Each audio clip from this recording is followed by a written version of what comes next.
اگه موهات همیشه در حال ریزشه و خیلی ضعیف شده یا همیشه سرت شوره میزنه، دوای درد تو روغن رزماریه.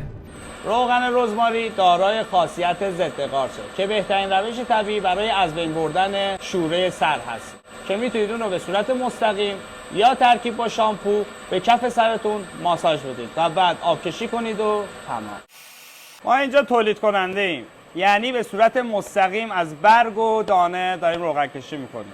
قیمتامون از کل بازار پایین تره و روغنامون خالصه. روغن رزماری نمونه‌های تقلبی تو بازار زیاد داره. یکی از راه‌های تشخیص اون بوی روغن رزماریه. روغن رزماری بوی تندی داره. اگر رفتی جایی خرید کردی دیدی بوی ملایمی داره، قطعاً اون روغن یه مشکلی داره. اگر شما یا عزیزاتون این مشکل رو داشتید، میتونید از طریق دایرکت یا وبسایت ما این محصول رو سفارش بدید و در به منزلتون تحویل بگیرید.